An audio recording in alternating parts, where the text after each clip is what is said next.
Did they make No, contact? no. It's pretty close, but this is going to be a drag race. Right Look there. At this. Moves him to win it. Carl Edwards bump and dump and run. Here comes Gordon right up to the bumper again. You hear that wheel spin, Benny? Yeah, I did hear that wheel spin. The bump and run. There it is. Maine to really turn around, Maine to Riley's cage up. Oh, yeah, welcome to the Bump and Run podcast. I'm your host, Michael DIY, joined by my two best friends, Matt, the Stat Man Reilly, and Eric, Daytona Ron. Hope you guys had a great weekend. Hope you guys had a Kyle Larson type weekend. Didn't even have to change the name on the sheet. He was the big winner down in Texas for the Autotrader EchoPark Automotive 500. And I gotta say, if you're enjoying the show, make sure you like, share, subscribe. Podcast available every Monday night on all podcast platforms. I'm talking Spotify, Stitcher, iTunes, Amazon Music, iHeartRadio, and more. And every Tuesday morning, 6 a.m. I get it up there early for you. 6 a.m. you can watch us on YouTube. Shout out to all the friends of the show. Shout out to a new friend of the show. He was commenting on the YouTube page. His name's Charles. Welcome aboard, Charles. He was giving us some suggestions in the comments. And if you have any suggestions how we can make this show better, make it what you want to hear. We want the listeners to have input. Hit us up at Bump the letter N Run Pod, Bump and Run Pod on Twitter. Hit us up on Facebook. Follow us, bumpandrunpod.com for all the updates.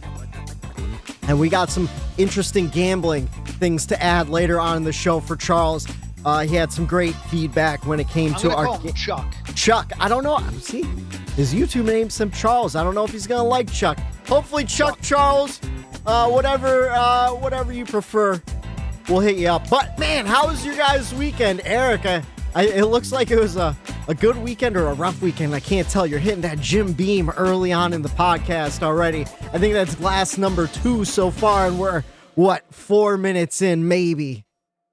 Yep, I'm still celebrating. It was a good weekend for me. My Jacksonville Jaguars got victory number 1 out of the last 20 games that they played. It was the second longest streak in the NFL in 102 seasons. So yes, I'm celebrating that win, even though, it's one win in 20 games.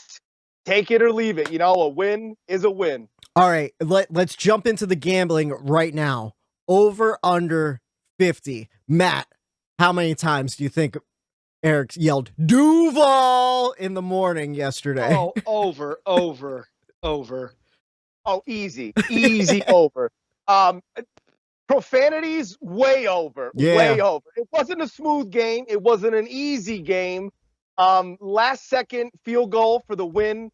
It just so happened to be against the Miami Dolphins, who is my brother's favorite team. So it was nice to get the first win against my brother's team and rub it in his face a little bit, but not too much. I'm humble. It's one game in 20 that we win. Yeah. I tend not to get too crazy with that. But Friday night went down to Knoebels. Hey. It was Halloween weekend nice. or whatever down there. And only thing, rides. Yep, they're fun. They're great. I couldn't wait to get my hands on some Dippin' Dots. Oh, yeah. Man, did they hit the spot. Even though it's October, little chilly. It was a warm day. You know what? Man, did that banana split large Dippin' Dot really hit the spot. See, you want to what? So here's my complaint about Dippin' Dots, to go off on a little tangent right now. One, it's been the ice cream of the future for like 30 fucking years. Dippin' Dots were invented in 1990 or 1991. You're not the ice cream of the future. Literally, you're the only one, and you're just doing your own thing. 2, last time I got Dippin' Dots, they were like frozen solid to each other. Oh, and yeah. It was at a baseball game. It was at the Yankees minor league team up here in Scranton. And I wanted an ice cream cone. I wanted a soft serve, half chocolate, half vanilla. It's the best, right? I'm walking around, can't find it. So I'm like, oh, well, there's Dippin' Dots. Let me get a cookie dough one. And shit tasted like frozen ice, and that's it. And then as I was walking back to my seat, I saw a kid with a giant ice cream cone. I'm like, oh, man, where do you find that? But, did you enjoy your Dippin' Dots? Oh, it was perfect. I know what you're talking about. It can get, stuck. Like, I know it's like too cold. Yeah, it's like too cold. Yep. Yep, I know what you mean. And then you're like chipping away at them and the little dots are like flying out of the cup. You lose half your dots on the floor. Oh, they stick to the spoon. Love when they stick to the spoon. That is pretty I don't even know what is it even ice cream? I don't even know what Dippin' Dots is, but it's good. I don't know. How about you, Matt? What did you do this weekend?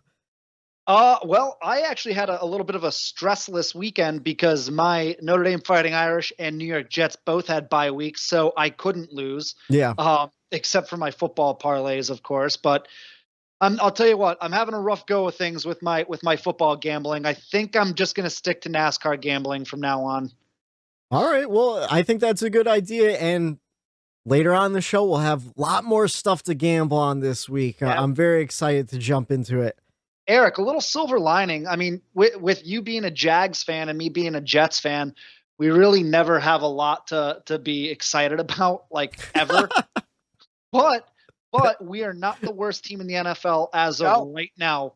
Yes. Thank you to the Detroit Lions. If there's any Detroit Lion fans out there, I feel your pain, but thank you for taking the burden off us, at least for 1 week. Their quarterback, Jared Goff, on 4th and 4, threw it out of bounds. What? Yeah. So, I mean, I have yet to see Zach Wilson do something that stupid, so I'm okay right now. I mean, I know nothing about the Lions. I haven't watched football in years. In fact, do they still play at the Silverdome? I always thought the AstroTurf at the Silverdome looked crazy, how green it was and bright. They haven't played at the Silverdome in like 20 years. I know, the Silverdome was torn down like a decade ago.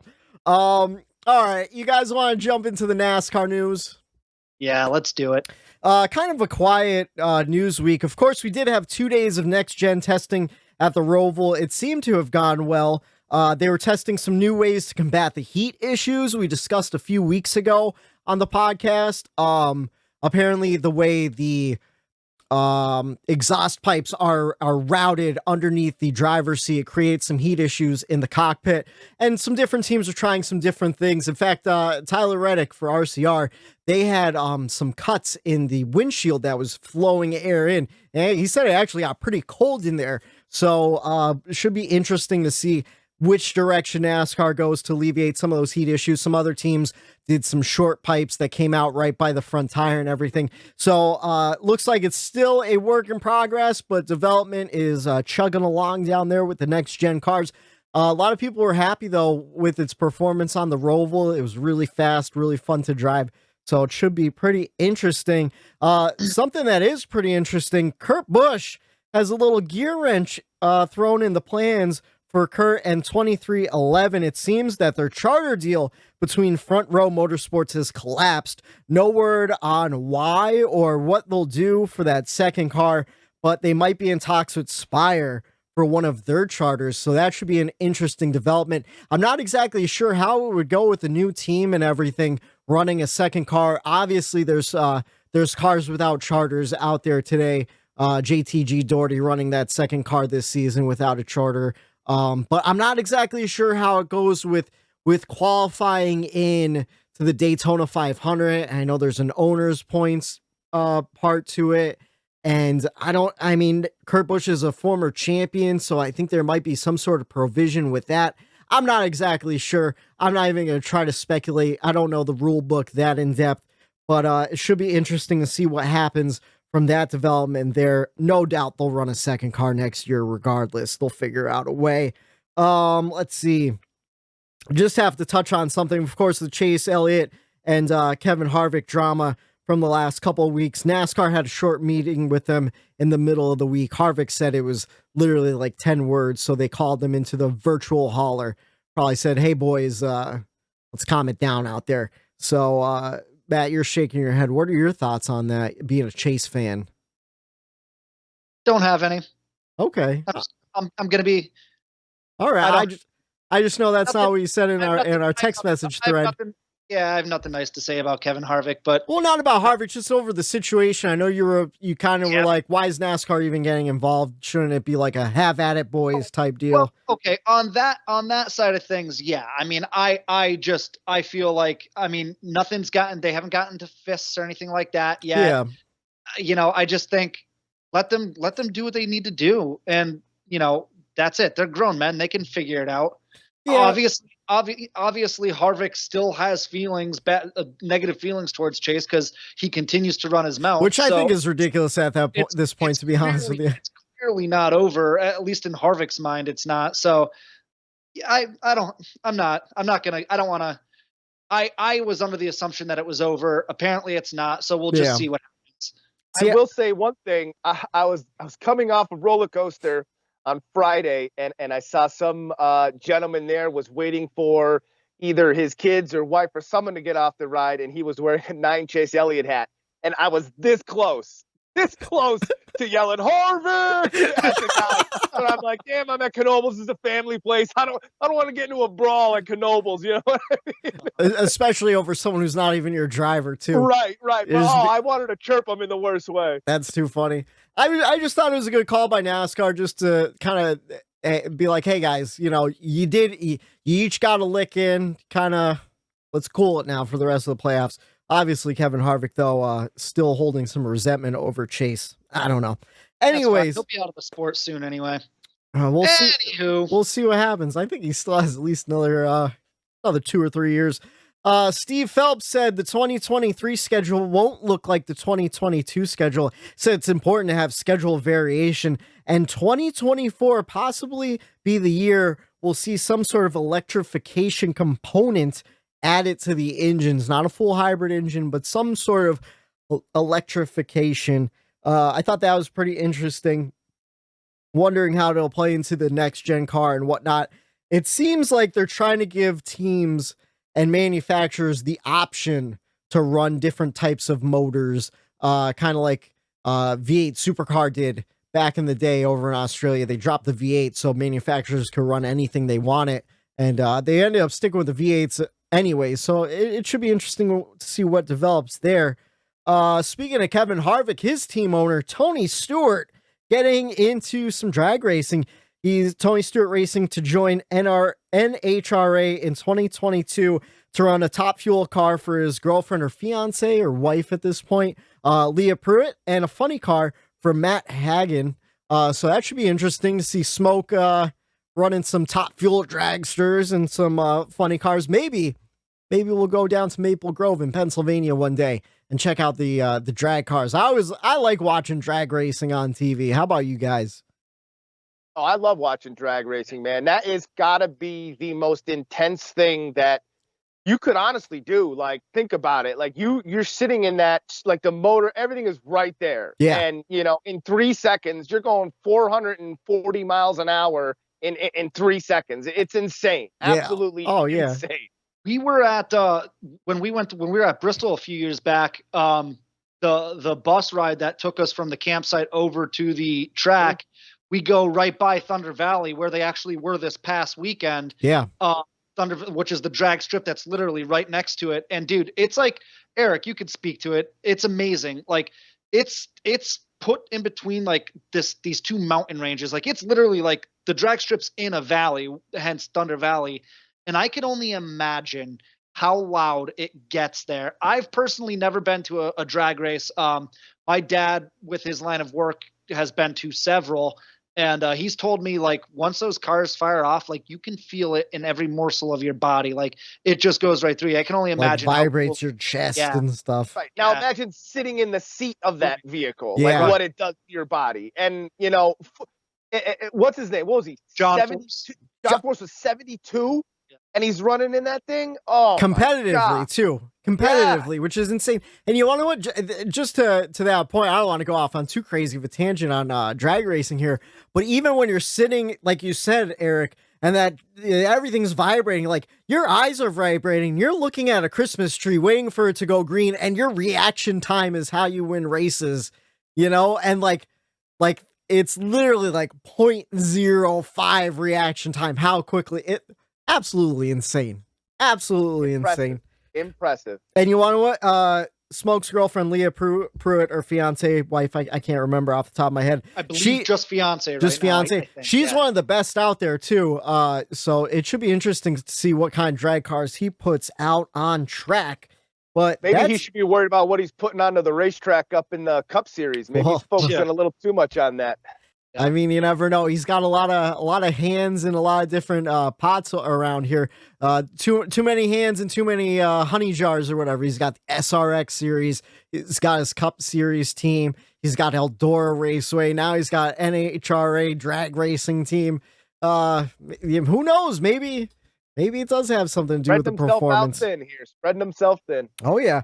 Well, we'll see how he does in 2022, and we'll see how Stewart Haas Racing does in the Cup Series next year too with those next gen cars. But that's all I have for NASCAR news. Kind of a real light news day. No real silly season moves or anything like that to discuss. So you guys want to jump right into NASCAR history for this week? Let's hear it. So this week isn't quite this week. Again, I said it in the past. It's kind of hard to find an interesting story every single week from that week. But this one's kind of close. So we're heading to Kansas this weekend.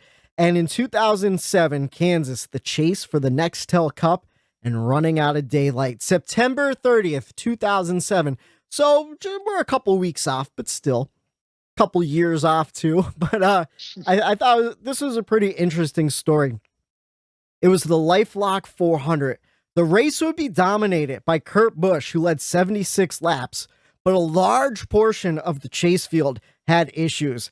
And we would see one of the most confusing and anticlimactic finishes in NASCAR history, in my opinion. So there was rain in the forecast all day long in Kansas. So right away, the racing was intense. But before they could even get to lap 13, mist had come into the area and turned into rain and brought on a red flag. Finally, after the red flag returned to green, Kyle Busch was taken out early in the race by Dale Jr., who was just so happened to be set to take over Kyle Busch's ride at the end of the season with Hendrick Motorsports, effectively kicking Kyle Busch to the curb. A lot of people were confused. Kyle Busch was confused why he would get wrecked by Dale Jr. Jr. said it was an accident. He didn't mean to. But that was the first chase driver taken out. Jr. wasn't even in the chase at this time.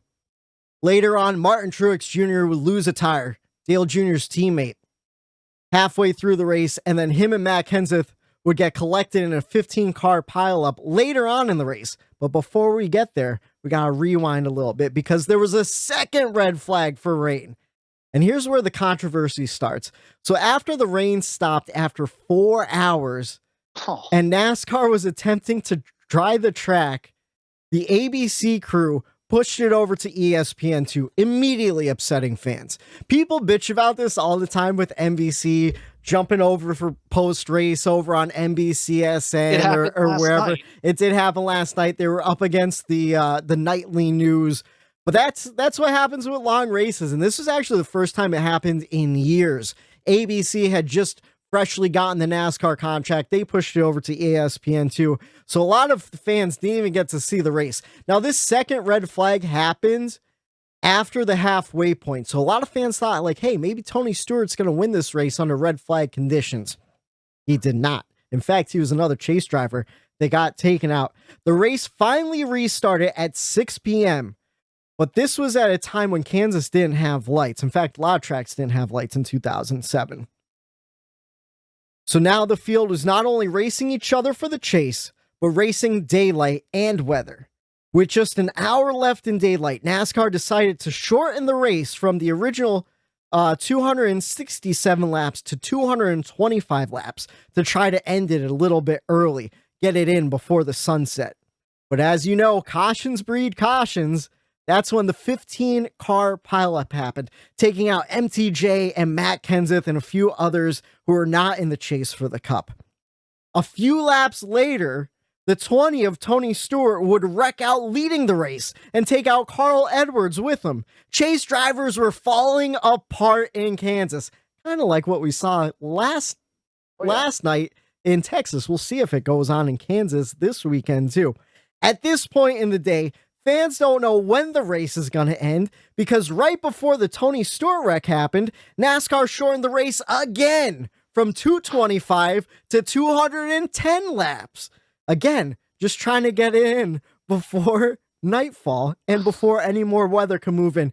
At this point in the race, Greg Biffle had taken the lead With 27 to go, it finally seemed like we were going to have a sprint to the finish. The Biff got out on a good restart, taking off like a rocket, but Denny Hamlin spun, got taken out along with Jamie McMurray. And on the next restart with 23 to go, the Biff finally got ahead, was going on about 19 laps later. With 4 to go, rookie Juan Pablo Montoya cut a tire, leaving debris all over the racetrack. Now, you would think with 4 to go, we would get a nice green, white checkered flag. They clean up the debris and everything. But the problem is the safety crew couldn't see the debris on the track. They weren't sure what was going to happen. So NASCAR didn't even attempt a green, white checker. We finished under yellow. Now, here's where the real controversy starts. Wait, didn't you say Kurt Busch won this thing? No, Kurt Busch was dominant early on. He ran 76 laps. He was the dominant car all day long. And then the rain came and happened. It was just it was a shitstorm. So at this point, the Biff's been leading for like 26 laps now. Here's the thing though. The fans are excited for a green, white checkered flag because at this point, a lot of guys are running low on fuel, Greg Biffle included. We were about to see a fuel mileage ending to a race, which so happened the year before at hand. Tony Stewart won. He ran out of gas and coasted to the finish. The second place driver, I forget who it was, he ran out of gas and coasted to the finish too. It was absolutely insane. Apparently, Kansas, back in the mid-2000s, huge fuel miles race. So finally, 4 to go. The Biff's running out of gas. Juan Pablo Montoya causes a caution. It's too dark to clean up. NASCAR says, hey, we're not even going to do it. We're going to throw the yellow flag. We're going to throw that yellow checker flag. The Biff's going to win. But here's where the controversy happens. Because as the Biff is coasting to the finish, he runs out of gas. And he can't keep up with the pace car. At this point, before they cross the finish line, Clint Boyer, who's been running in second for like 30 laps, he passes the Biff. Jimmy Johnson running third, he passes the Biff, right? NASCAR maintains and still gives him the win. Nope.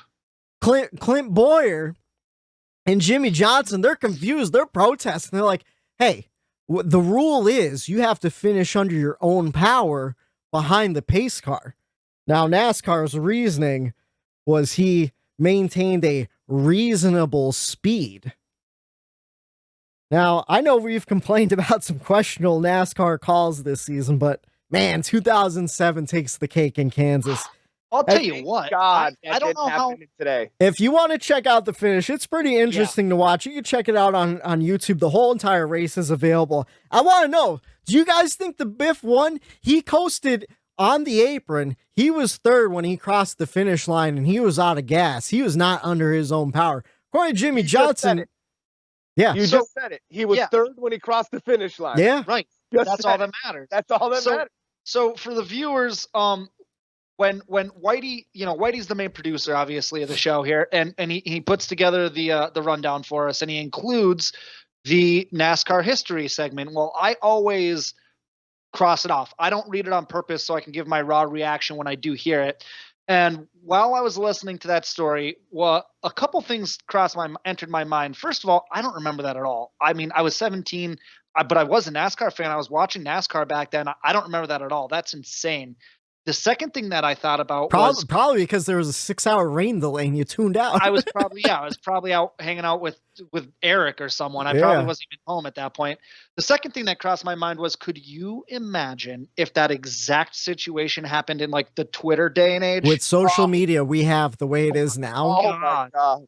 Like we thought Loudon this year was a nightmare with the rain and the darkness falling. Like, could you imagine if that happened where we didn't know, who the winner should have been? It would have been disaster.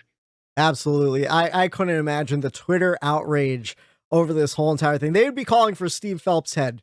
People would actually be emailing Steve O'Donnell like Kyle Busch sent out his email address over the radio this past weekend. Did he? Yeah, in frustration. I missed that. Oh, dude, it was hilarious. What happened there? He was all pissed off, and he said, "Hey, any fans listening, if you want to complain, send your emails to blah blah blah, whatever Steve O'Donnell's email at NASCAR.com is." Because he basically was said, that like, after the race? I don't know if it was after or during. I think it might have been during No, on the. I think it was during, because like he was fire on his radio all day. Yeah. To be honest, like he was How like, did I miss that? "This car's shit. This car's shit. Whatever you did, way off. Go back the other way." And then they go back the other way. He's like, "Well, whatever you did, you made it worse." And like he was just miserable all day. And he's running top 10 all day, and he's bitching about his car. But then he's like, I think, Whitey, it was more about the package that they run there. And he's like, Yeah. if you fans out there genuinely like to see this type of racing, you're out of your mind. And if you want to complain about this, email Steve. And like he said it right there. So I think it was more about the package and the style of racing that was going there. Like Busch hated it because of the runs. Like you either needed to get pushed by a teammate to get out there in the clean air. Like it just, he was on fire on the radio. That's though. amazing. That might be my checkers right there. Yeah. That's awesome. Kyle Busch had a real up and down day, and he was showing his frustrations on the radio the whole entire day. I can't wait for Radioactive this week to listen. Did they broadcast that? Did they broadcast that over the air? Did NBC talk about that? I don't know. I know that was talked about today on the series. Twitter. Yeah, our buddy Jay sent it to us on Twitter. Okay. I forget. I think Jordan Bianchi or Jeff Gluck tweeted it, so I'm not exactly sure. That's amazing. I think it was Gluck. It was Gluck that tweeted it. Yeah. But yeah, as soon as I heard about this race from 2007, obviously I wasn't a fan back then. I wasn't paying attention. But as soon as I heard it, I'm like, man, this tops any kind of mess up by NASCAR we had this season. I'm gonna try to find that. There's got to be like a video recap of that somewhere. You can try to find that. You can watch the entire race, and then there's a couple of smaller YouTube creators that have done videos on it. I mentioned him last week. The Iceberg did a video that I watched in preparation. I watched some of his. I read a New York Times article the next day about the race, which is insane that like major newspapers used to cover NASCAR all the time in the 2000s. That's how big it was. I watched a couple videos on it. It was really entertaining just to see the chaos of the day in Kansas. Hopefully we get a little bit of that coming up this weekend. I don't want to see all that, but I want to see a little bit. I want to see a little bit of playoff drama. That's exactly what the playoffs are for. Texas. What's that? Like in the end, stage 3, it kind of did. Texas kind of was like that race. Playoff drivers. Well, let's jump right into it. Of course, your Xfinity Series race winner, John Hunter Nemechek, with his second career Xfinity Series race, running that 54 part-time car. Man, I mean, what can you say more about John Hunter Nemechek that we haven't said this season? Just absolutely killing it wherever he goes.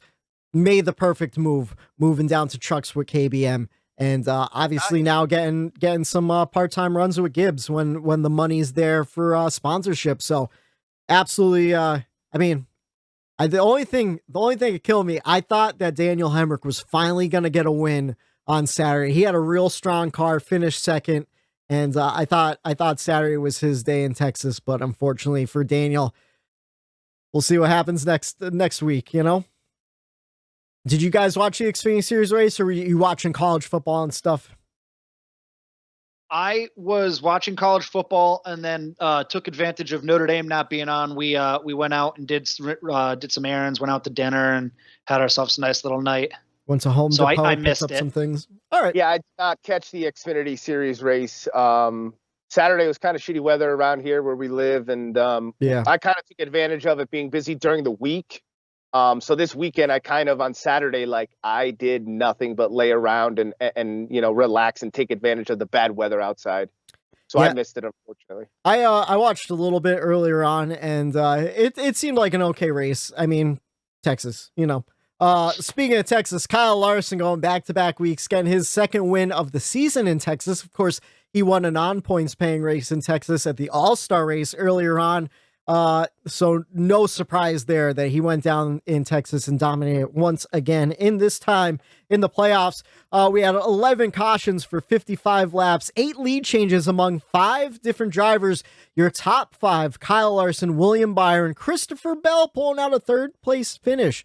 No one was really talking about Christopher Bell, but he had a nice finish there. Brad Keselowski pulling out a good one in the playoffs, and Kevin Harvick rounding out the top 5. 2 guys I was not expecting to run well was Brad Keselowski and Kevin Harvick. I did not expect any Fords to really run well at 1.5 miles like we've seen throughout the whole entire season. So that was pretty interesting. You guys want to jump right into the race grades? Yes, sir. All right, Matt, we'll start with you this week.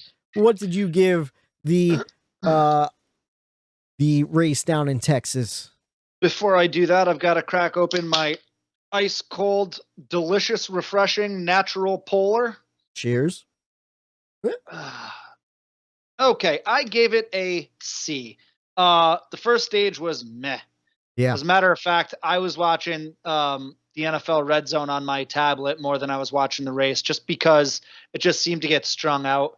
There just wasn't much going on. I mean, you had that big wreck, but that didn't really involve anyone too important. So yeah, I don't know. It just was eh. And then they seemed to wake up a little bit in the second stage. It was going in the right direction. And I thought, okay, here we go. You know, they were just settling in the first stage, and here we go. And then the third stage was easily the most entertaining, you know, just like most races are. It's usually that third stage where it gets exciting. But even with that, it wasn't, you know, this jaw-dropping crazy race that I really wanted to see. Yeah. You know, we did see some problems. You guys hinted at it with playoff drivers. Joey Logano blew an engine. His first engine blown in 7 years, I think it was. Insane too. Yeah, that's just something you don't see anymore. It's a testament to how good those motors are built nowadays. And then obviously Truex had that huge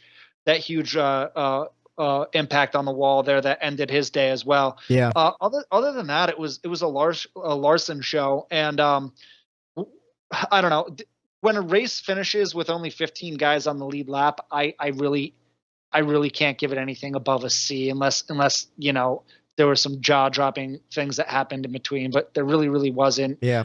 It was just an race. We called it last week. I was hoping to be wrong, but we called it last week. But we move on to Kansas. You know, we're another race closer to the championship, and I think it's going to really start getting interesting building up to the Martinsville cutoff race. So silver lining is that's behind us, and I think we're going to have really interesting stuff coming up the next couple weeks. Yeah, anytime you have 15 guys on the lead lap, especially at 1.5 miles, I'm like, meh, you know. Short track's one thing, you know, it's real fast. A lot of guys will get lapped quick. Of course, that happens at short tracks. 1.5 miles, I want to see them packed up together. I want to see them close together. I want to see a lot of passing and battles, and we haven't seen that. I heard an interview, I think it was with Joey Logano last week, where he was talking about this package and everything. How when they first released, this is like the 3rd year under this package, when they first had the package, we did see a lot of tight packs running throughout and a lot of battles. And it's kind of just the engineers have figured out a way how to get up front and dirty air, or maybe it was even Tyler Reddick today. I'm not sure who, but essentially dirty air regardless. And once you figure out how to get yourself away from the pack, you're just going to kind of take off in that clean air. And I don't know if any package could change it in the long term. I think maybe if we're constantly changing the package every year, keeping the engineers on the toes, then maybe we'll see a little less of that learning curve when it comes to some of the slower teams and whatnot. Do you guys agree with that? Does that sound like it makes sense? I don't know. Yeah. And I do want to be clear that, like, I'm not complaining about what we saw yesterday. Yeah. It wasn't an awful race, and we are going to have races here and there that just aren't great. You know, I'm not complaining by any stretch of the imagination. I just thought maybe with the playoff race, hopefully we see a little bit more out of it, and we just didn't get exactly what I was looking for. But overall, it was still an okay race. It's just a bad place in the season for a track like Texas that doesn't typically give us the best racing regardless, you know? Right. But like any other sport, like any television show, like any movie, you're going to have great episodes. You're going to have dud episodes. You know, it's the constant flow. You're going to see blowouts in sports, and we got some interesting stuff in the end. If every race was an A+ race, we'd get bored with that too. Exactly. You gotta have something that moves the bar up and down. How about you, Eric? What was your race grade this week? Are you on the same page as Matt? Yeah, I'm pretty much on the same page as Matt. I gave it a C as well. Like Matt hinted at, there was some good parts of the race that you're like, ooh, okay, here we go. The drivers are really turning it on, and we're going to see some action there. But it was kind of like Talladega, on the restarts where a ton of side drafting, and it seemed like that group of 5 in the front, once they kind of got away, it was kind of between those guys. Yeah. And even between those guys, like you're hinting at, Whitey, like it was full throttle. There wasn't any way that you could pass the guy yourself, like using off throttle. You need someone to push you. You need someone to push you. And even if you push somebody, you as the pusher, then your you car get stalls out. Dry, you know what I mean? And it was just like this back and forth of just, there wasn't, I don't know. It was kind of frustrating to watch, because you would think your driver has a good run, then all of a sudden they push the guy out front, and then now you lost 5 and he drops anchor and he falls back. Where's your help? You know what I mean? So, but I'm not going to reiterate what Matt said, because he nailed it on a lot of those where Larson, like you said, we kind of called it where he kind of whooped the field, and I could appreciate that though. That's my outlook. Hey, everyone talks about how hard it is to win in this sport. And not only is it hard to win this sport, but what he's doing, I could appreciate the dominance in that, So overall, you don't have to like it. You got to respect the consistency. Exactly. Though, Exactly. So it wasn't terrible. Like I said, I was already heated up from my football game going in. So I did kind of have a high energy level going into that race. And man, did that first stage just drain it right out of me. It fires you down instead of firing you up. So, the third stage came around with the drama of some of these playoff drivers getting into it. But overall, it was another background race. Yeah, I agree. I gave it a B- though. Typical Texas with some mayhem at the end, and that's what really saved the race for me. I thought it was a pretty good race for a Texas race, but it was still 500 miles in Texas, and that's just too long. I don't care. I mean, I think 500 miles should be enough. Enough's enough with the 500 mile. We talk about it every week, and we can't beat that drum loud enough. No, 500 miles for the 500 in Daytona. Give it to me for Darlington. Give it to me for Martinsville. The crown jewel the races. Crown jewels, and I would consider Spring Martinsville a bit of a crown jewel. And give me the 600 miles at Charlotte, even though I still think that's way too long in this day and age too. I mean, just look what they did with Pocono, man. When they shaved that the last 100 miles off that race, Pocono became electric. I mean, at least I know we're biased racing.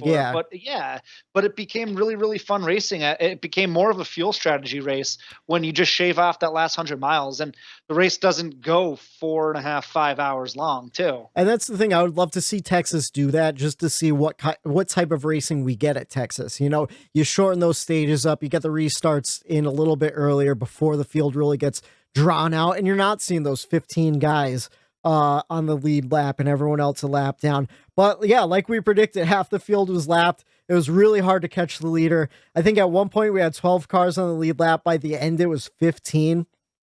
If it wasn't for the cautions at the end, creating some drama and excitement, I would have probably given the race a C- or a D.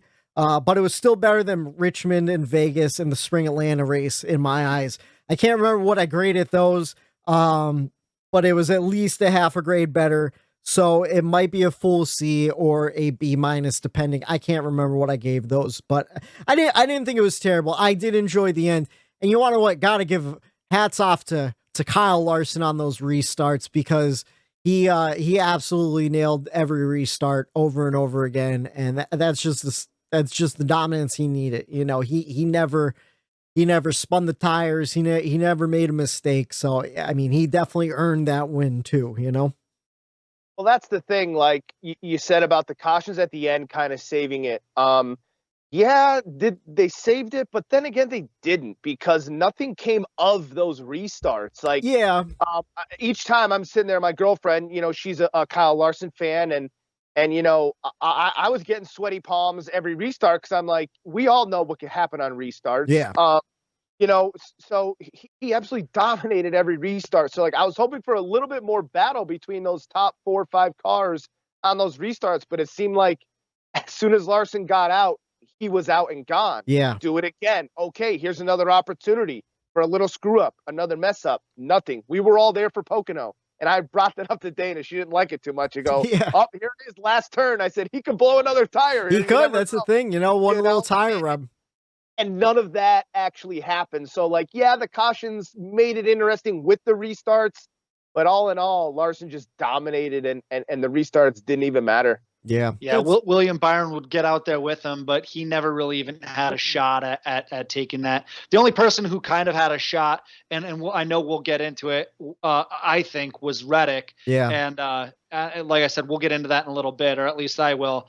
Well, let's jump right in. Let's go. Yeah. Let's do the checkers and wreckers. Matt, what are your checkers and wreckers for the weekend? So my checkers, Whitey and I doing a little pre-production here. Noticed that we had the same checkers, and I love Whitey's checkers. We'll get into that in a second. Yeah. So I switched mine on the fly, called an audible, and I gave it to Chris Buescher. He did a drift. It was towards, I think it's what caused that last big wreck with Anthony Alfredo, where Alfredo's car caught on fire. Yeah. Correct me if I'm wrong, right? Yeah, it was. Right, yeah. Buescher drifted, I think it was turns 1 and 2. Was it, or 3 and 4? Either way, it was either 1 and 2 or 3 and 4. Buescher went down to the apron and literally drifted around the entire turn. And I just thought it was super impressive, and kind of corrected himself. I don't know. That's, like I said, I had to call an audible on the fly here, and that's what I came up with my checkers. Do yourself a favor and look at that video of him drifting. It was pretty neat. Is Chris Buescher another dirt guy too? Is he a dirt guy? Yeah. Yep. See, man, those dirt guys, they know how to save a car. You look at Christopher Bell, you look at Reddick, you look at Kyle Larson, look at the Chris Buescher one from yesterday. Like, they just know how to like save a car as it's fishtailing, because, like in the dirt world, you're kind of putting your car into that position too. So I just think it's so impressive. Some of Christopher Bell's saves last season were absolutely insane. Like, I think it was stuff up. I think it was Steve Luvender on Twitter had like a string going. I might have been Steve Luvender had a string going last year of all of Christopher Bell's saves. Yeah. The save yesterday with Buescher doing the drift around the whole turn was the second best save I've seen. One only behind that frickin' save in ARCA that happened right in front of us at Pocono. That best was insane. save you'll ever see. That was absolutely amazing. But you want to know what? I have a better one from ARCA a couple months before that, Daytona. There was a guy, I forget who it was. His car was turned all the way around. Like, I need toys to show you. If you're not watching on YouTube, I'm demonstrating with some toy cars. But it was Daytona, and a car came. I'm doing a terrible job, but it was this. It like the front of the car was at the left side number, and he turned it around somehow and saved it. I forget who the driver was. It was in a green car with a dinosaur on it. It was Sinclair Gas or something like that. But that was at Daytona in the opener. We were about 15 beers deep or more into that ARCA race, so I forget who it was who saved it directly in front of us. But I don't know. That was just amazing. The best. It was like the best save I've ever seen. But anyway, Buescher drifting was my checkers, and then my wreckers. It goes to Tyler Reddick. And let me just get to the finish before you have a meltdown, White. I know it's your guy. That's all right. You can criticize all you want. I'm fine with that. I think what I'm about to say is going to be fair criticism for him. So I totally get that. I'll probably agree with whatever you're about to say. So sure. I totally get that he's going for his first win yesterday, but he was just way too aggressive. He got into the 24 for the second straight week. That's got to correct it. I felt so bad, and it wasn't intentional. I'm like, man, it couldn't have been anyone besides William Byron. I know. So I won't call it dirty racing because it absolutely wasn't. It just seemed like he was overly aggressive, and again, it cost him a legit shot. It did. In the last 2 or 3 laps of catching Larson and making something happen. him being so aggressive might have even robbed us of an amazing finish. Yeah. Just learning how to win in the Cup Series is very difficult. We've seen pretty much everyone in the history of NASCAR have to go through it. Just to name a few recently, Larson, it took a while for him to learn how to win. Yeah. Chase Elliott, it took a while for him to learn how to win. Blaney took a while, for him to learn how to win. So it happens. And I have all the confidence in the world that Tyler Reddick is going to figure out how to finish a race and how to actually win. And I'm confident that when he does figure that out, watch out, because he has all the talent in the world. Matter of fact, yesterday in the NBC broadcast, they showed Tyler Reddick and Kyle Larson when they were kids. I think it was back in 2005 with Jason Aldean, the country singer. And so Larson and Reddick have come up together. They always compliment each other on how talented each other are. And I have all the confidence that Reddick is every bit as talented as Larson is. It's just once he's got to figure out how to win first. So that was just him being just a little too aggressive there at the end, causing himself to win was why I wrecked him. Yeah, I totally agree. And you wanna know what? That's been like the downfall of Tyler Reddick since he was at Junior Motorsports, kind of, where he sometimes will drive over his head, puts himself in a bad spot. He's excitable, but but that's why I like him. I like that he's aggressive and he drives real hard. And he's not afraid to get real close to the wall and put it into the wall if he has to, So like, I respect that. It's just fine tuning it and honing it and pulling those reins back just a little bit to complete the races. And it's like they said, top tens, consistent top tens become consistent top fives, and consistent top fives become consistent wins. Right now, we're just getting into the top five territory. I'm not expecting wins yet, even in next year. We'll see what happens. I think he can win next year, but I think before we start seeing consistency in Tyler Reddick, he does have a lot of learning to do and putting yourself in right situations and not overdriving in the wrong situations. And he definitely did. He definitely, like, as soon as he touched William Byron, I just go, oh, come on. You hit him again. You hit him again. Like, blatantly doored him. It kind of reminds me of when Kenseth went to JGR, and Kyle Busch, is there, and Kenseth is now the veteran driver that comes over to that team. And I remember Kyle Busch in some interview back then, 2013, 14-ish, in there, saying how important it was, the conversations he had with Kenseth. Yeah. And Kenseth basically telling Kyle Busch, like, listen, if you have a fifth place car, bring it home fifth. Yeah. You know what I mean? Like, don't overdrive your stuff and take a fifth place car and finish 18th. And, he needs a little bit of that veteran mentality in him, or someone in his ear, like, really telling him, hey, calm down. Yeah. It'll be okay. And just bring it home. And Kyle Busch, from that, he kind of turned it around a little bit. Yeah. Didn't overdrive his equipment and didn't overdo it. But in our text messages afterward, I know I was busting Whitey at first about it. And, obviously that's kind of, what I do. Yeah. Oh, yeah. I honestly, the first thing I thought of in that situation was Kevin Harvick when he shoved Reddick. It shook him. That shook him, and he's like, okay, if this is what it's going to be, if this is how the end of this race is going to go, and how aggressive the drivers are going to be, well, then I need to be aggressive. So he was pissed at that. He's like, what the hell's going on?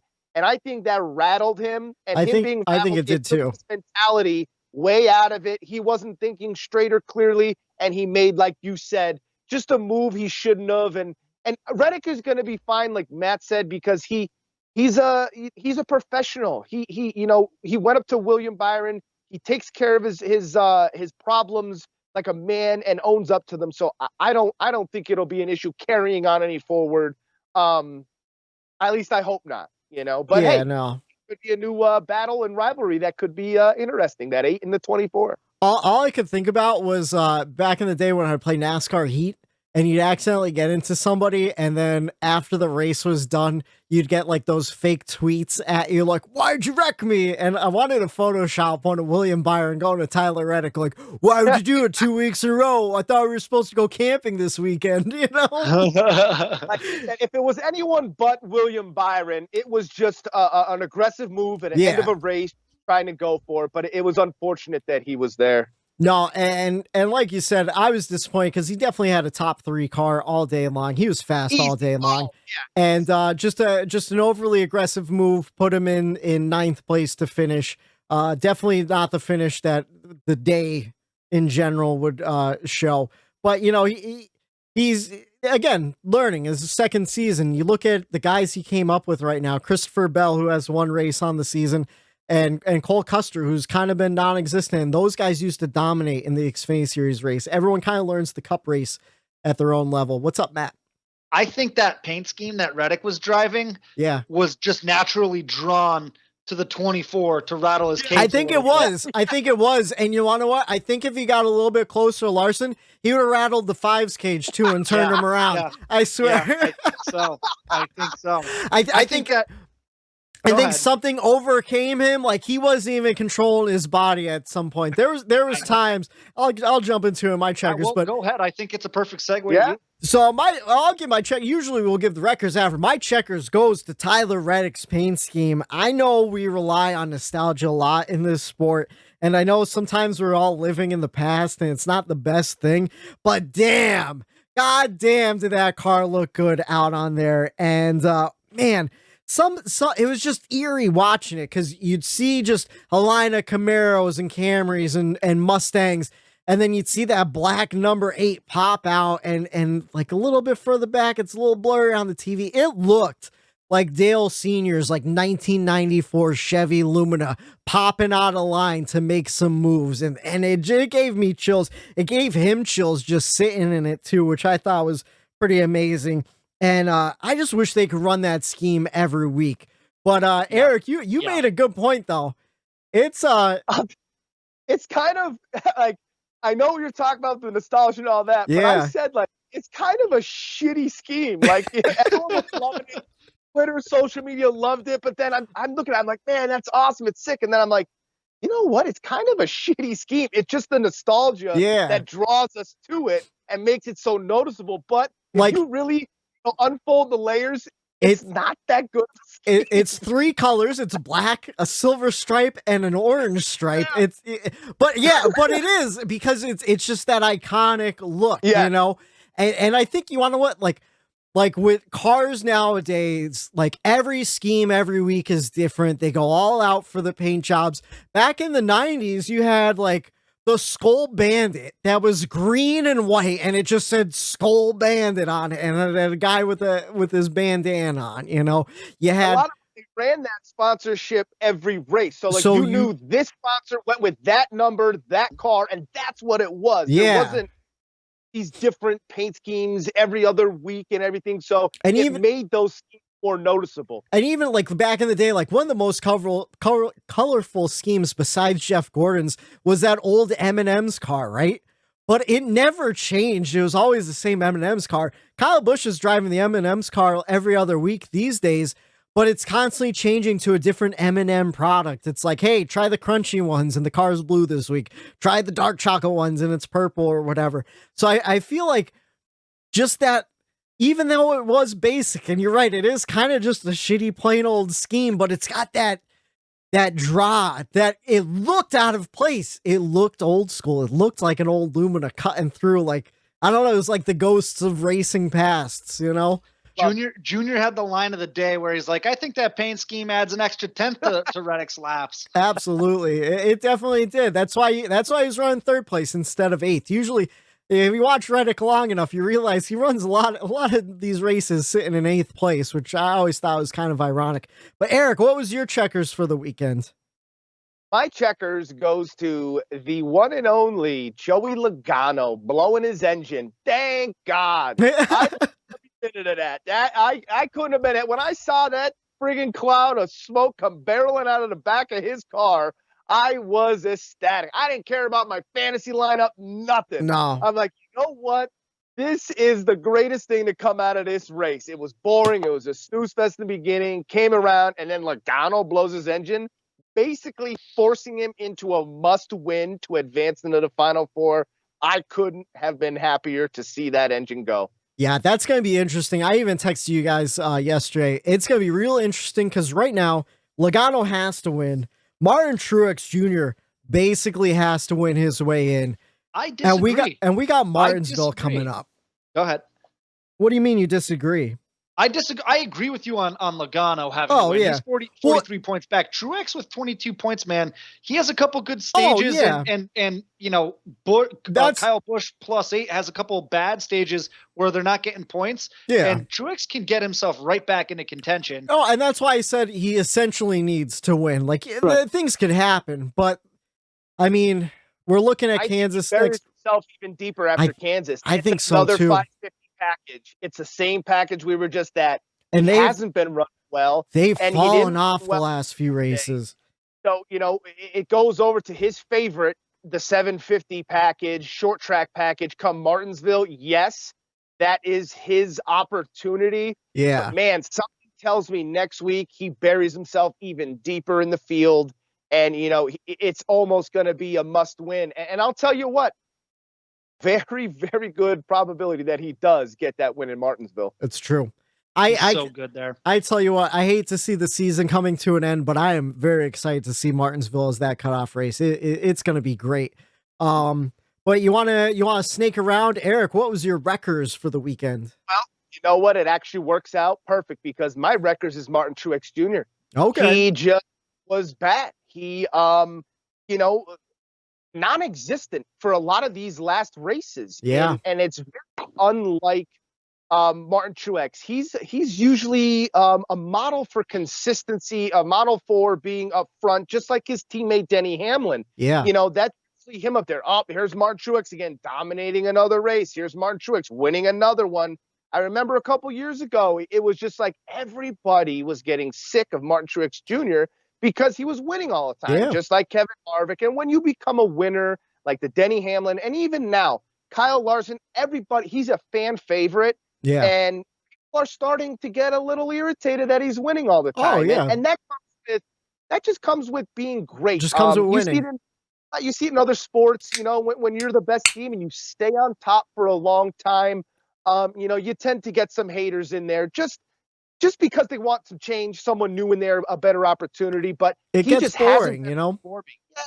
He, you know, that team, as far as Joe Gibbs goes, just inconsistent. Like the Christopher Bell, some weeks he looks great. Yeah. Other weeks trash. But you know what? That's kind of how that 20 car always has been, where there's always a lot of ups and downs with the 20 car. Yeah, it seems like these organizations too, it's the same. You'll have one car that dominates. You have Denny Hamlin, you have Larson, you have Harvick.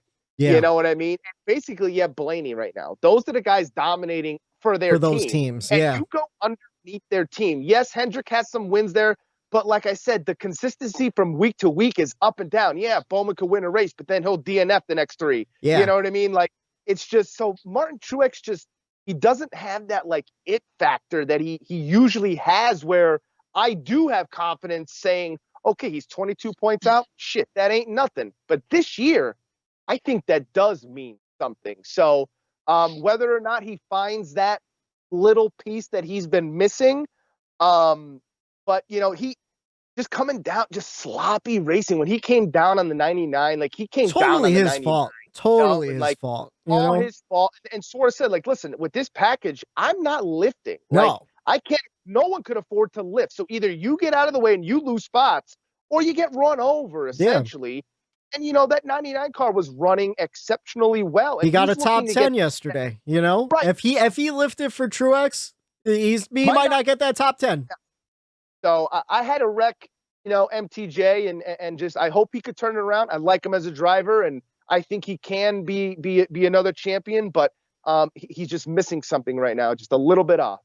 Yeah, no, I totally agree. If I was in that JGR camp, I would be really nervous right now because, like we've seen, you have to be perfect in this final round of the playoffs, and Denny got into a wreck. He still finished decently in 11th, but Byron Truex Jr., Kyle Busch, they've been struggling. Of course, Kyle Busch is out of the playoffs at this point, but still, just as an organization as a whole, not the performance you want to see with only 3 races left. My wreckers, I got to give it to myself. So, and I know why. So it should have been the show wreckers. Wait until all you viewers hear how bad this is. So every week, starting since last year, I bet $5 on Tyler Reddick, no matter what the odds are. That's my bet for the week. I like to do it.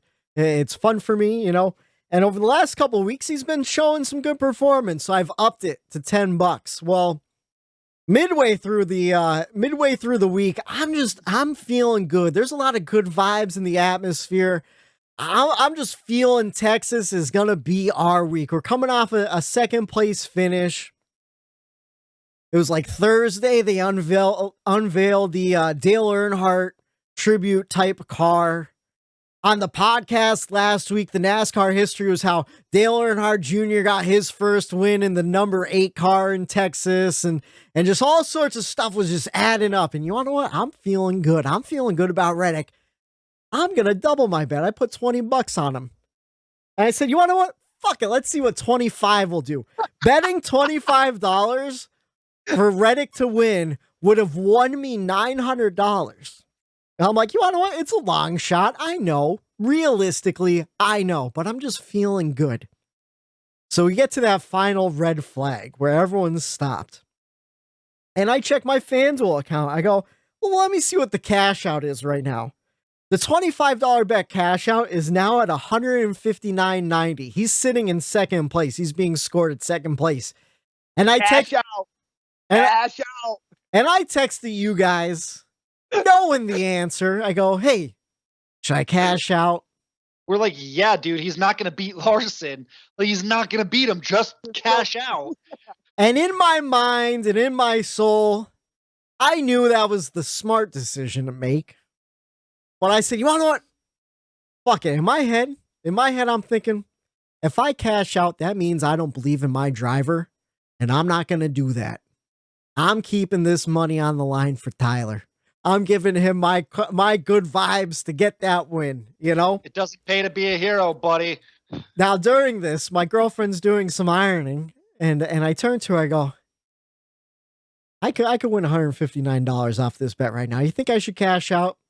And she goes, are you going to cash out? And I go, fuck no, I'm not cashing out. We're letting it roll, baby.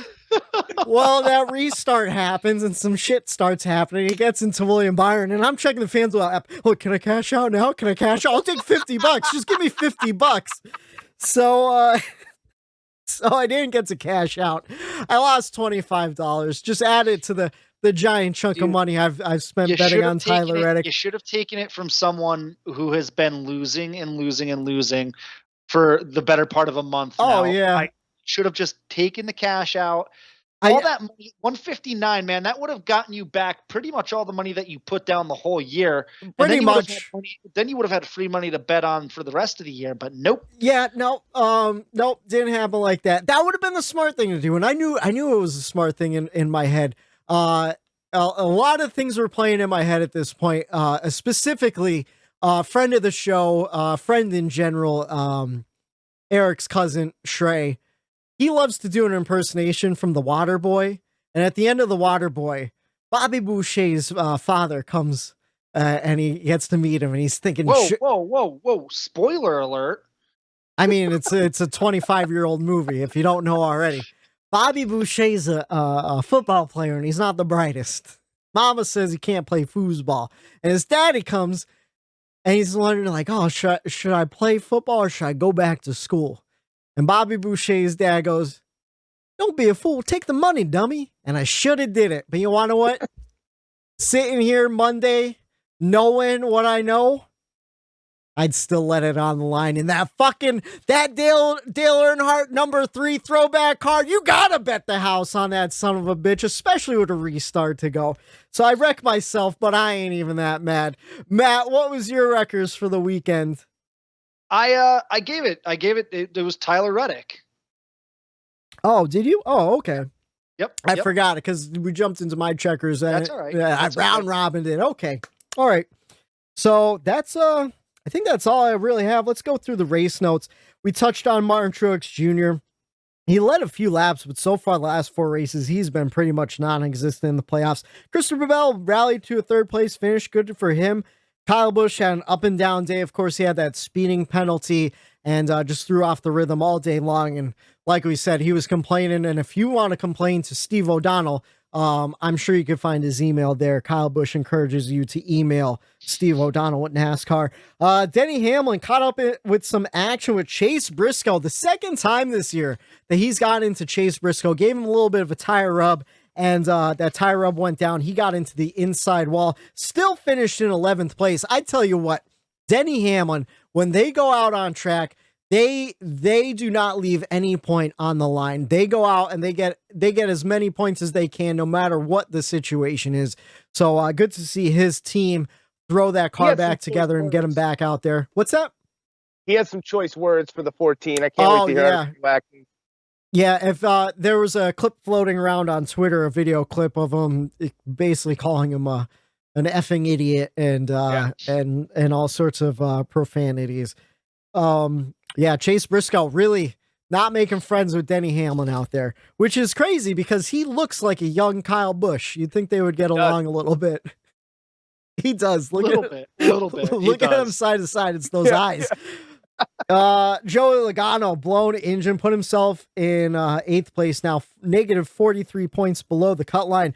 And like we said earlier, insane to see a blown engine. I mean, every now and then you'll see an electrical issue, but to see an engine blow up like it did, absolutely crazy. Reminds me too, I actually felt bad for Anthony Alfredo this week because he made it through that first big wreck. So I shouldn't say this, but I was driving and watching the race. I did not get my errands done before the race started. So I started watching the race in the. Whitey, I know. Whitey.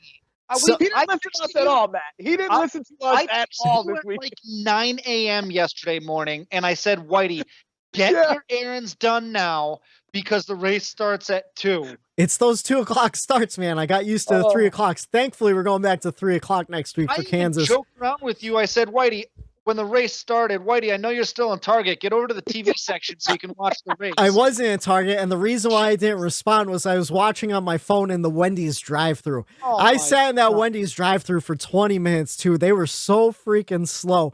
Anyways, as I'm driving home, I'm running down the Ave, and the big one's happening, and I have my phone like set in my car. I'm like watching at a red light, like, oh, and I see a green car make it through, and I remembered Kyle Busch was running that interstate battery scheme. Like, oh man, Kyle Busch made it through. That's why he's a champion. Then I realized this Anthony Alfredo. I go, yo, well, good for you, Anthony Alfredo. You finally made it through one without getting into it.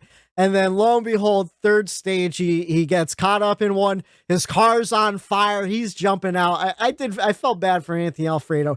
He really got thrown to the wolves in the Cup Series. He was running part-time last year. And he needs to pull a John Hunter Nemechek, I think, and go back to a lower series, get some wins under the belt before he comes back up to Cup. So we'll see what happens with him, but I did feel bad for that. Brad Keselowski, though, had himself a great day. He's a guy I wrote off in the playoffs. Right now, he's still sitting 6th in points, only moved up 1 point in the cutoff race. But, I mean, I can see Brad Keselowski winning in Martinsville, pulling one off and going to the championship four. What about you guys? Yeah, easily. No, maybe not easily. Maybe I shouldn't say but easily. Possible. But yes, it's possible. Yeah, it is possible. I mean, you can't rule them out. You know, that 2-car and Brad, they are, you know, very known to do nothing, lead one lap, and that just so happens to be the last one. Yeah. A lot. So. Oh yeah. Ryan Blaney, another solid day for Ryan Blaney. 6th place finish. Cementing himself in 2nd place right now in the playoff point standings. Eric, you've been preaching it for like 2 or 3 months now. Ryan Blaney is one to watch in the playoffs, and the consistency is just, he's on fire. He's showing it, you know. William Byron, another strong day for William. I felt bad, man, getting that 2nd place finish after not making it to the next stage of the playoffs. That has to kill, especially getting in 2nd week in a row with Tyler Reddick. I really did feel bad for him, but he survived. He got himself a second place finish. He probably could have gotten a win too. But Kyle Larson, man, he was so good on those restarts. Kevin Harvick with decent day, probably better on a mile and a half than we've seen all season. Consistently in the top 5 all day. That confused me a little bit, seeing him there at the end running in the top 5. Yeah, that confused me too. That's why I put it down. That's something we're not used to seeing out of Kevin Harvick at a mile and a half. Usually you see him running around 9th or 10th, not a top 5 though. And that's pretty much all the highlights I have from Texas. It was a long race. I'm sure I missed something here and there. A weird one I saw on Twitter today is the only other thing was Kurt Busch had the fastest lap. Like usually you see the winner or the people running up there like, okay, I can see him. Kurt Busch had the fastest lap. I was like, huh. You want to know what? Kurt Busch was running pretty consistently in that second stage, so that doesn't shock me at all. In fact, Matt, when you messaged us in our group chat asking for fantasy advice, Matt had Tyler Reddick in his garage, and I was looking at your lineup. I was thinking, like, if I was going to swap Tyler Reddick for anyone in your lineup, it would be Kurt Busch. He later on had some issues, but at that point in the race, I'm like, you know, Kurt's running really strong right now in this second stage. I wouldn't change a thing. It would have been It's why I left Kurt in. I noticed how good he was doing because, like, my other 4 guys in my lineup, they were set. They're not going anywhere. So it was between Kurt Busch and Reddick, like you just said. And I was like, and I was asking you like questions about Reddick because I know obviously you pay attention, you listen to the scanner and everything, you know what's going on with this car. And I was like, you know what? Kurt's racing so good right now. Like he's bound for a top 5. Like so I'm just going to leave him in. And then he had, unforeseen circumstances kind of took him out of any kind of contention, but he was running good. I tell you what, something I noticed on a lot of people's scanners this week, everyone was just struggling going tight in and tight out. Like they could not free up those cars. And I wonder if it had something to do with the resin they put down, or if it's just Texas in general. It's hard to get the setup with those 2 different banking turns. Though. What's that? They put the resin down in the beginning of the weekend, and that was it. They didn't reapply it. I don't think you have to reapply the resin. So the deal with the resin, the difference between the resin and the PJ1 that we're used to seeing, PJ1, it's slick and then it activates through heat and gets sticky. The resin just pulls rubber off the tires and holds rubber, and that's what it rubbers in. So I think that's the difference. I don't think you have to reapply it in between races. I think as it's just rubbering in, it just keeps pulling in rubber. Getting better and better, or getting towards what you want it to do. Yeah. So I'm not sure what happened there. A lot of guys, though, complaining they were tight. But yeah, that's all I really have. Do you guys have anything else to add to the 500 miler down in Texas? We're on to Kansas. All right. Before we end, of course, everyone loves to talk about the winner. Here on the Bump and Run podcast, we like to talk about the last place driver. Unfortunately, this week, Joey Gase was involved in that pileup after the competition caution when Bubba Wallace, Bubba was very apologetic for the move too. He flat out said he pulled a dumb move, got himself turned around and wrecked a lot of people in the process. And of course, Joey Gase was the final one, or the first one in the garage. And so he was scored in last place. Not much to say about Joey Gase besides that. I think we covered Joey Gase a couple weeks ago.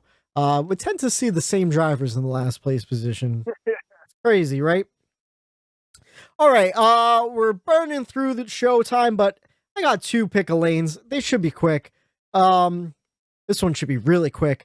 The choose cone is out. I give you guys a topic. You get to choose the lane you want to fight for. Should Texas be a playoff race? And if not, what would you replace it with? Nope. I'm good. After what I saw yesterday, I said a few weeks ago, I know we had this question just with a different race, or I don't even know if it was a pickle lane, but we were just, kind of spitballing. Yeah. I would love to see a Dover or a Pocono thrown in there, man. Both those tracks are drastically different from all the other tracks that are currently in the playoffs. Yeah. So why not throw one of those in? I know NASCAR said that the 2023 schedule is going to be different than the 2022 schedule, and that they're going to try to keep it fresh going forward. So don't be surprised if we do see some change up to the playoff tracks going forward. I wonder too, this is a little off topic. Sorry to cut you off before you started, Eric. I wonder too, because they are doing an experiment right now where they're going to have the clash at the Coliseum. They're going to be putting down a temporary racetrack inside of a Coliseum.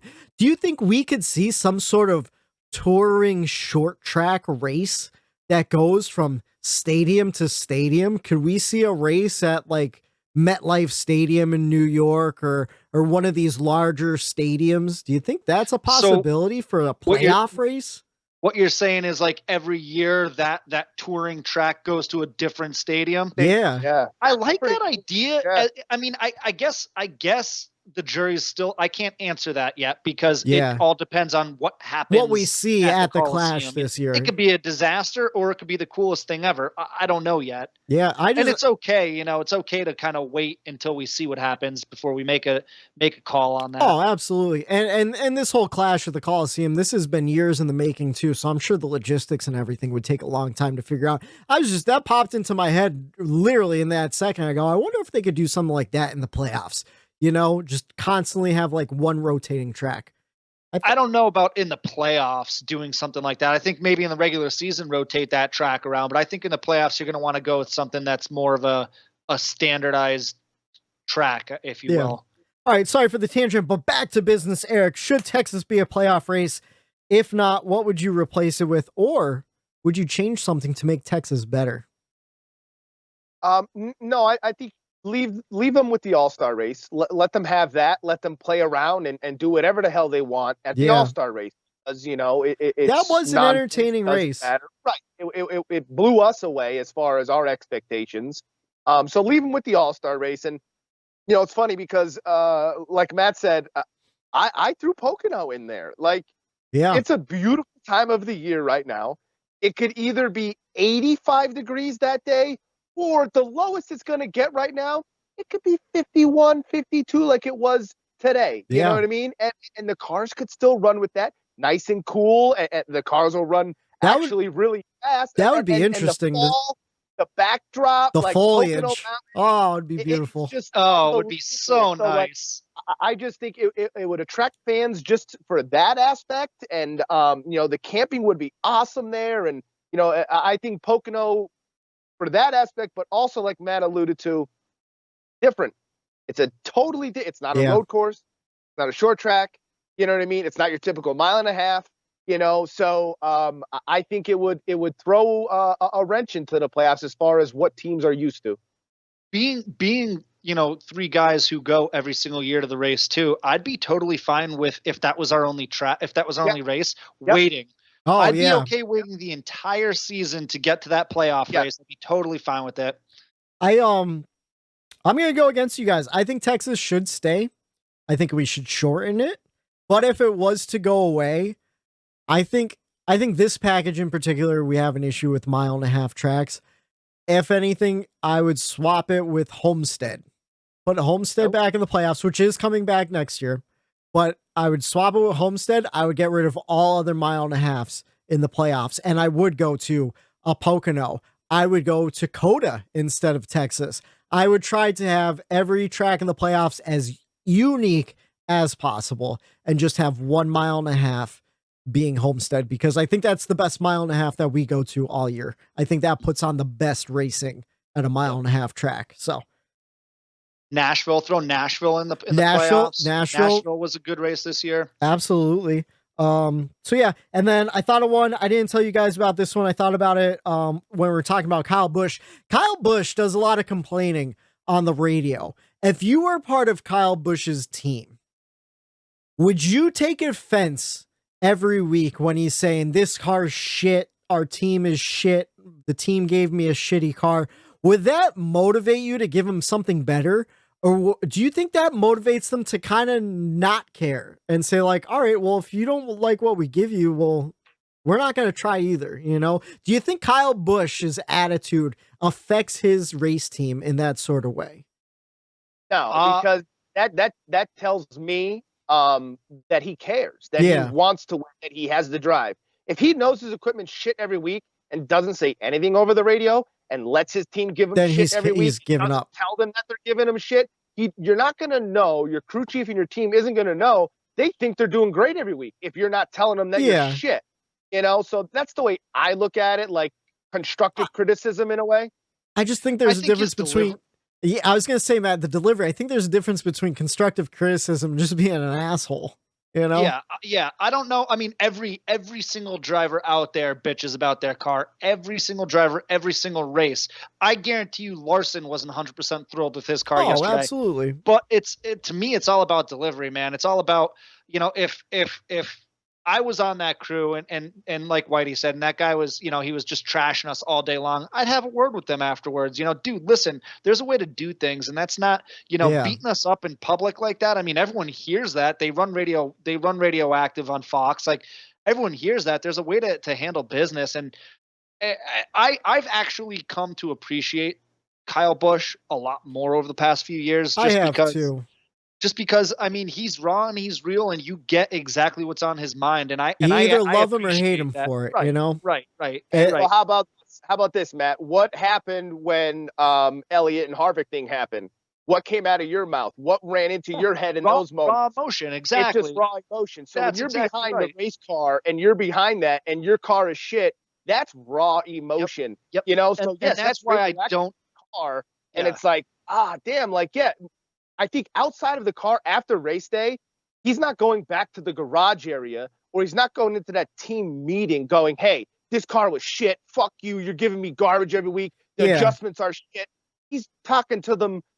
This is assumptions, but I don't think he acts that way outside. No, probably not. So I just think it's a perception of behind the wheel in the moment versus does he do that outside of the car at the race shop? Yeah. Then I would probably tend to agree with you guys, but unless we know that, I think it's raw emotion out there, and it's just that's his passion coming out. Kyle being Kyle. Yep. I just wondered. It popped into my head as we were talking about him going off on the radio. I'm like, I wonder what the guys would think if they were on that crew and stuff. It was a few years ago with his pit crew. He called them out publicly, week in, week out, and he's like, listen, you guys are shit. You're screwing me. Like, I didn't lose this race. You did. Like, he was very, very adamant at his pit crew a few years ago. So, what's kind of ironic too is, and I think this is one of the reasons why I've kind of come to kind of appreciate Kyle Busch is he releases a little YouTube series about Brexton, his son racing, and he seems like a really good dad. Seems like an amazing dad, dude. And Brexton has a little Kyle in him when he loses. He kind of throws some temper tantrums, and it's always Kyle is the one there kind of calming him down, because the rules are reversed. So I think he's probably a good dude off the track. He seems like I said, he seems like a really good dad to Brexton, and he knows how to kind of temper him down a little bit. So I don't know. I think I just thought that was kind of funny. I mean, you look at his brother Kurt too. He was just as fired up back in the day 20 years ago when he was first starting out. He seemed to have chilled out a lot recently, but I'm sure he still gives it to his team a little bit too. So I think it's just that Busch blood. Yeah, it would be a little bit of the pot calling the kettle black for me if I ripped Kurt or Kyle, just because, like, I don't know if you've ever watched a Notre Dame game with me and I'm yelling at the TV screen to guys who can't hear me because they're thousands of miles away. Like, I say some choice words too that I probably don't mean at the time too. It's just when you have so much invested into something and you care so much, things are going to fly out of your mouth sometimes that you might not mean. Oh, yeah. Sunday morning at 9:30, I think those Jacksonville Jaguars heard me in London, how loud I was yelling at the TV. So it does happen. Raw emotion wins almost every time. All right. Well, that's pretty much it for the weekend in Texas. We're moving on to Kansas. That's right. Hopefully we don't see any tornadoes or anything. Xfinity on track, 3 p.m. on Saturday for the Kansas Lottery 300 on NBC. Sunday, Cup's going to be on track for the Hollywood Casino 400 on NBCSN. That happens at 3 p.m. as well. Your top 10, well, really the top 8, because that's all Bob Pockrass is doing the math for this early on in the week. We don't get the official top 10 until Thursday, but so far, according to Bob Pockrass's math, Kyle Larson and Ryan Blaney starting out on row number 1. Row 2 going to be Brad Keselowski and Kyle Busch. Row 3, Chase Elliott and Denny Hamlin. Row 4, Martin Truex Jr. and Joey Logano. Those are your 8 playoff drivers starting in the top 8. And Matt, give us those stats we need to make our picks. So I will give you those stats, and like we teased earlier in the show here, we are going to do a little driver prop action for you. If you guys like to throw some money down, hopefully we can help you guys all win some money. You know, share us your victories and I guess your defeats on the comment section as well. Oh yeah, let us know. So I'm pretty loyal to DraftKings. I'm going to throw you out. There's probably 7 or 8 here. Driver matchups is who do you think is going to be, who do you think is going to finish better out of these 2 drivers? So the first matchup they have listed here is Eric Almarola versus Chris Buescher. Who do you think is going to finish in a better position out of those 2? I'm personally going Buescher too. Absolutely. Chris Buescher is one of those guys who he's been having really good top 15 finishes all season long, very consistent, and he runs in the top 10 a lot throughout a race, and then he'll fall back. So I would definitely go Chris Buescher over Eric Almirola just for consistency. All right. We're on the same page there. We have the next one here. They have as Kevin Harvick versus Tyler Reddick. Reddick is the underdog in this battle at +100. Harvick is a -120. I'll tell you who I'm not picking. I'm not picking Harvick. I'm going Reddick here. I feel if he can run like he did at Texas, at Kansas, it's a similar style track. And he keeps his cool head on him. I think Reddick can definitely get a top 5. Yeah, I agree, especially looking at those betting odds right now. It's -120 for Harvick, +100 for Tyler Reddick. So you bet 100, you win 100 on Tyler Reddick if he places higher than Kevin Harvick. You're going Harvick? Okay. I'm going Harvick. I think since the Chase incident happened, yeah, he's kind of flipped a switch where he is there to prove that he still has it. So Chase can't say you're an old man and you're going to leave, you're going to retire. He has something to prove at the end of this season. Yeah. And I think he has a chip on his shoulder that wasn't there all season long. And, with what I saw on Sunday, I think he's going to look to finish out this season as well as he can. I think you make a good point there. Honestly, either guy could finish in the top 10, top 5, back to back on each other. Listen, we're trying to help our listeners win some money. So you gotta be solid. I'm going with the betting odds of +100. I'm putting money down to win money. I don't want to have to bet too much money to win less than I'm betting with Kevin Harvick. You can also parlay these too. You can. I didn't know that. Yeah. Oh yeah. Trust me. Oh, I'm gonna lose so much more money than I already do. or win. Or win. Money, we'll see. Whitey. We'll see what happens. Yeah, you can parlay as many of these as you want, or as little of these as you want, or you can just put individual bets down. At least on DraftKings, you can. Just keep that in mind. My whole thing, like when I said I'm going to lose money, it's not because of my bets. It's because instead of doing like a 3-driver parlay, I'm going to do like every single prop bet as one parlay. I'm going to bet $10 on it to win like $1,500, I did that this week. I parlayed all 10 of them and I put $2 down to win like $1,700. Yeah. But they all have to hit, which is exactly. It's really hard. It's like, so the next one. I'm sorry. You go ahead. I was just going to say this next one is really, really interesting, especially because where the odds are. Chase Elliott versus Ryan Blaney, guys. Chase Elliott is the favorite at -120, Blaney a +100. And for that reason, I'm going Blaney at +100 there. I think he's been running so consistent. Yeah. He's +17 in the point standings for a reason. I think Blaney is the easy layup choice there. Yeah, I'm with you for the same reason, and the same reason I picked Tyler Reddick. I wanna put money down and win more money than I'm putting down, and you could double your money with a bet on Ryan Blaney, and I think he could get it done. Another interesting one, guys. How about you, Eric? I assume you're going with your guy Blaney. Yeah. It's Blaney. Come on. Yeah, I knew. I saw him nodding yes to that, so I just figured he was in agreement. So the next one we got is Penske teammates, Brad versus Joey. Brad's the favorite at -120, Joey +100.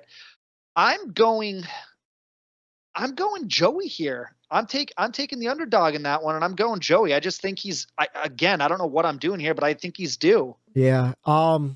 Personally, I wouldn't touch this bet. Right. I think they're just too close in the way they've been finishing recently. But yeah, I would probably agree. Go with Joey Logano on this one. It's so hard. This is like trying to bet on the Jaguars and Dolphins this past weekend. Yeah. They're just so Yeah. I would go with Brad though for the same reason. I think I would win that Harvick bet is the little chip, a little bit of extra that he's trying to prove. Leaving that organization, he does want to finish strong. So I think Brad's the pick there. I've got a really interesting one here, guys. Again, teammates, Denny Hamlin versus Kyle Busch. Denny Hamlin is the slight underdog at the slight favorite, I guess, at -115 to Kyle Busch's -105. I'm taking Denny here. I mean, he's been so consistent the whole year, really. I definitely think he's gonna beat out Kyle Busch. I don't see how you go against Denny Hamlin. No. It's just, you look at the statistics and the stats all year long. It's just, you don't bet against Denny Hamlin. Right. I'm sorry. Yeah, I don't care who you're putting him against. You don't bet against Denny Hamlin. Even with the day he had this past weekend, he still got himself an 11th place finish. He's going into Kansas. He's hunting for points. He's hunting for stage points. And I don't think Kyle Busch is too up and down this season. He's been up and down all season. Right. Don't bet against Denny Hamlin. I agree. Can't bet against Dennis. And then the last one here I'll do, there's a few more left, but I know we're running short on time.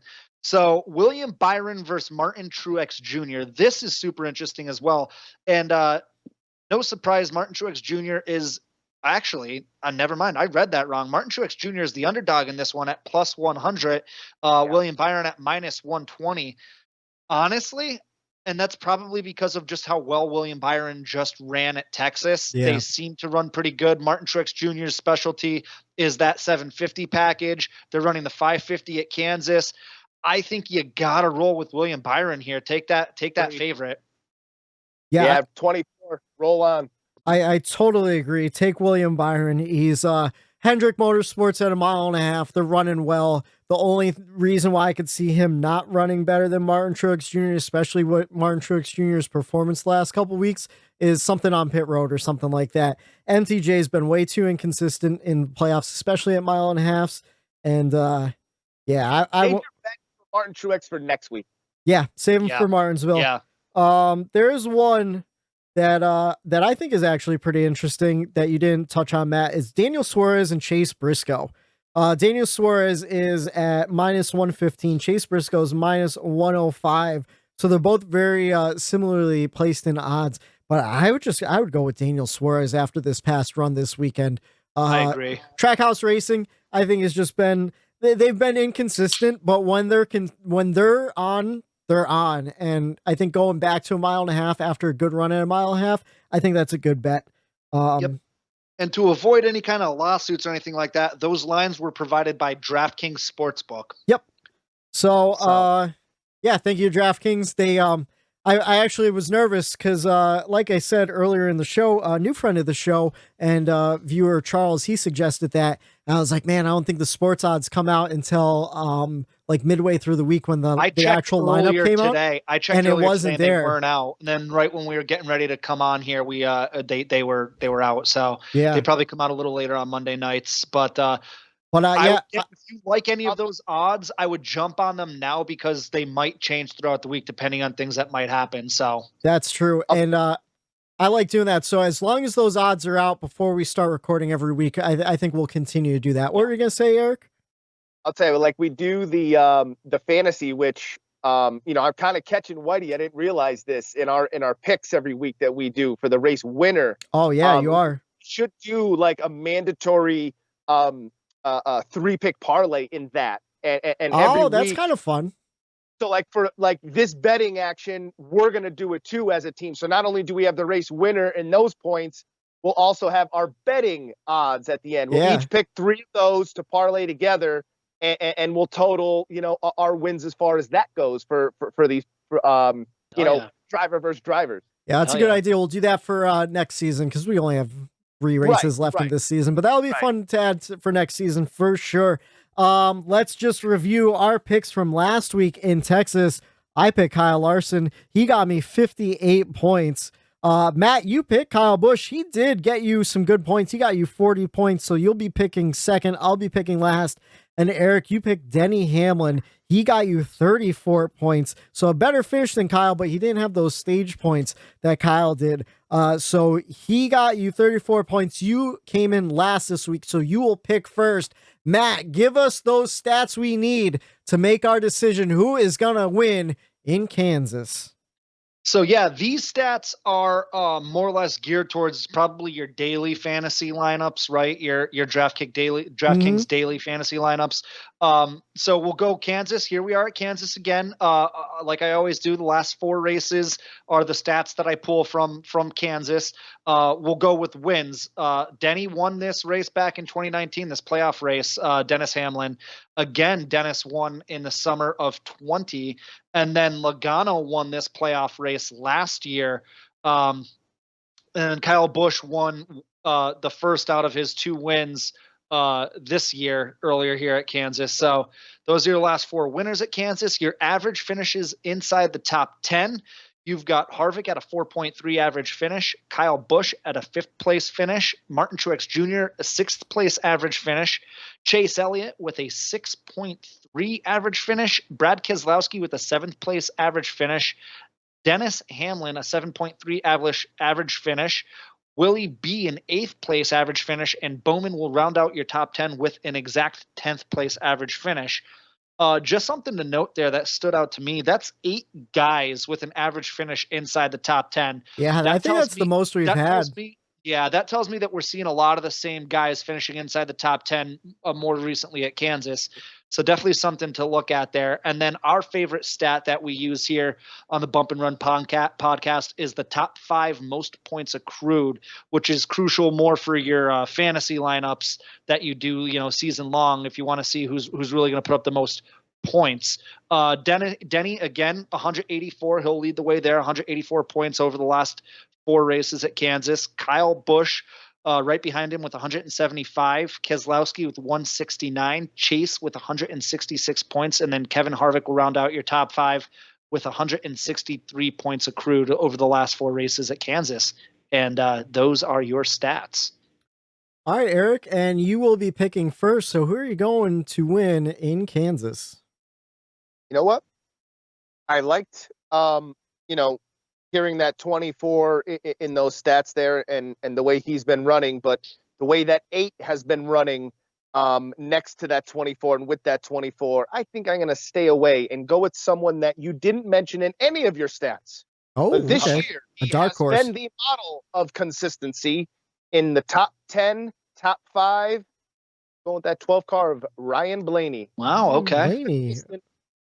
Maybe Blaney will take the luck that Team Penske and Brad Keselowski have had at Kansas over the years and rub it into that 12 car instead of the 2. Penske car, so you know what? I think they're going to throw the works at that 12 car and get him into the championship 4 with Kyle Larson, and he is going to win. A surprising first pick, but I think it's a good one.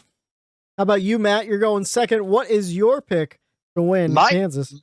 My pick, I feel, is well, I guess I could say Larson would be the easiest pick after what we just saw at Texas, but I'm not going to do that.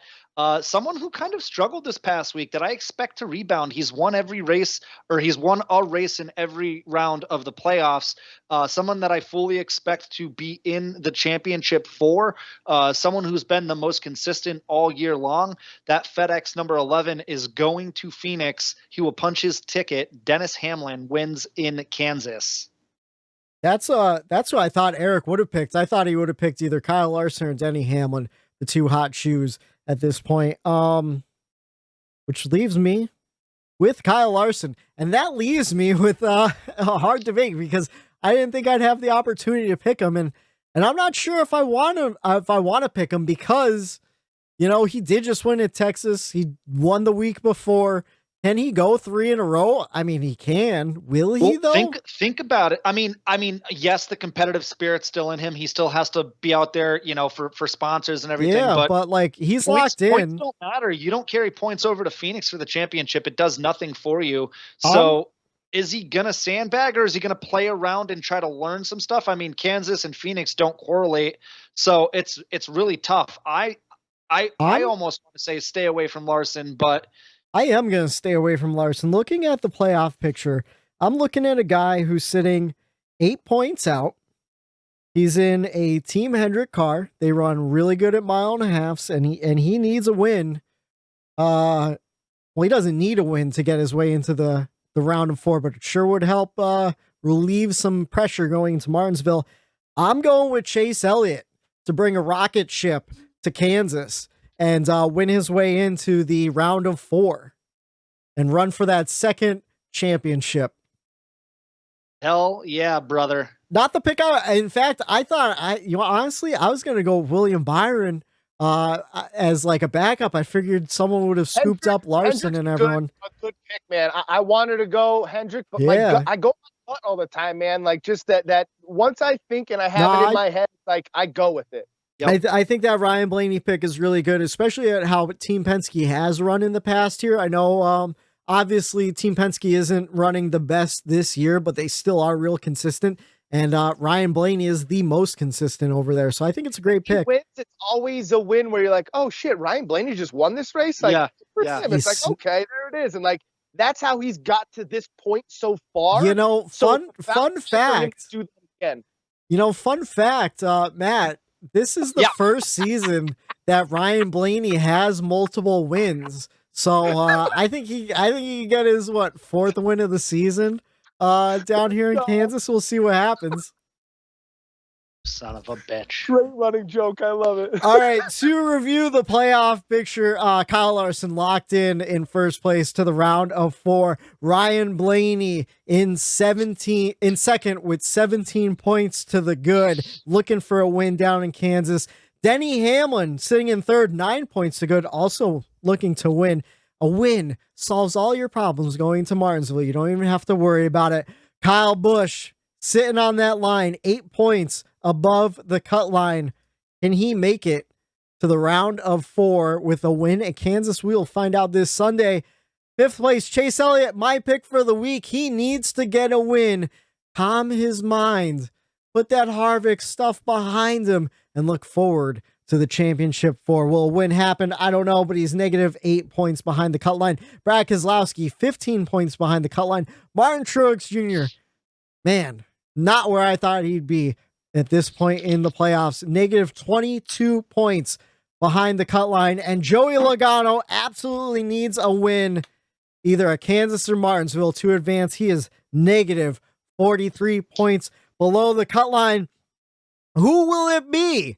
Will it be a non-playoff driver to get a win? Will William Byron sneak one out? Will Tyler Reddick get his first win of the season? Will we see a rain-shortened race? Will we see lightning? Will we see tornadoes? We're going to Kansas. Anything could happen on the Great Plains there, and we will find out this Sunday, 3 p.m., Hollywood Casino 400. Will it be Ryan Blaney? Will it be Denny Hamlin? Will it be Chase Elliott? We will find out, and we will break it all down for you right here on the Bump and Run podcast, a Monday night. For Matt the Stat Man Reilly, for Eric Daytona Ron, I'm Michael D. White, saying have a good night.